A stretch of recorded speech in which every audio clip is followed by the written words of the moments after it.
آداب عرض ہے۔ آج میں نے chief justice of Pakistan justice Umar Ata Bandial صاحب کی ایک تقریر سنی جس میں وہ یہ فرما رہے تھے کہ آئین پاکستان، کانسٹیٹیوشن آف پاکستان سب سے افضل ہے۔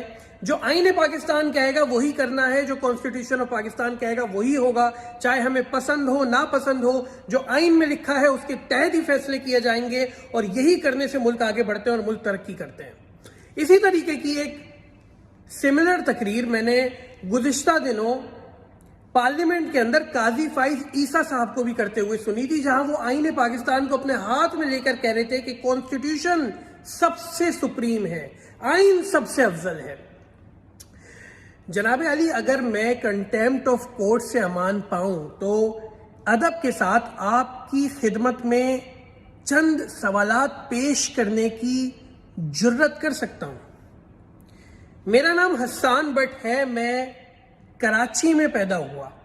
کراچی پاکستان کا سب سے بڑا شہر ہے اور میرا شہر، میرا گھرانہ، میرا خاندان، میرے محلے دار اور شہر کی اکثریت گزشتہ 36 برسوں سے ایک شخص کو اپنا ترجمان، اپنا مسیحا، اپنا نمائندہ سمجھتی آ رہی ہے اور اسے ووٹ دیتی آ رہی ہے۔ نہ صرف کراچی بلکہ کراچی سمیت سندھ کی اکثریتی آبادی ایک شخص کو اپنا نمائندہ سمجھتی ہے، اس کا نام ہے الطاف حسین۔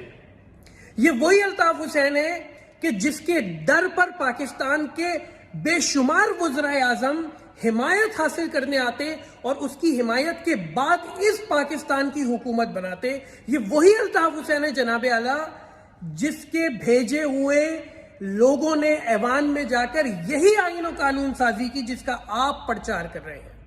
یہ وہ الطاف حسین ہے جسے سندھ کے 7 کروڑ سے زیادہ عوام اپنا ترجمان مانتے ہیں، مگر افسوس کہ 2015 میں لاہور ہائی کورٹ نے الطاف حسین کی تقریر، تحریر، نام، خبر سب پر پابندی عائد کر دی اور آج 2023 ہو جانے کے باوجود وہ پابندی آج تک قائم ہے۔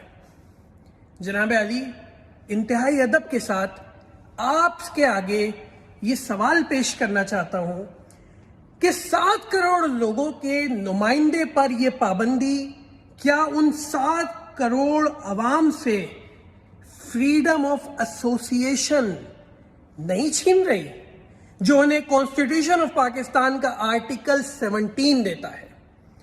آپ کی خدمت میں انتہائی ادب سے ساتھ گزارش کرنا چاہتا ہوں کہ الطاف حسین پر پابندی کیا فریڈم آف ایکسپریشن اور فریڈم آف اسپیچ کو ضبط کرنے کے مترادف نہیں ہے جو انہیں آئین کا آرٹیکل 19 دیتا ہے؟ 2014 میں الطاف حسین نے اپنا شناختی کارڈ اور اپنا پاسپورٹ بنانے کے لیے نادرا میں درخواست دی جو آج 2023 تک نہیں بنا کے دیا گیا۔ جناب علی، انتہائی ادب سے آپ سے میں یہ سوال کرنا چاہتا ہوں کہ الطاف بھائی کو آج تک شناختی کارڈ اور پاسپورٹ جاری نہ کرنا کیا ان کا رائٹ ٹو بیلونگ ضبط کرنے کے مترادف نہیں ہے جو انہیں پاکستان سٹیزن شپ ایکٹ 1951 دیتا ہے؟ بڑے سوال ہیں، بڑے زخم ہیں دل کے اندر۔ چیف جسٹس آف پاکستان سر، محترم، آپ کا انصاف ہماری دہلیز تک نہیں پہنچ پا رہا، کچھ کیجیے۔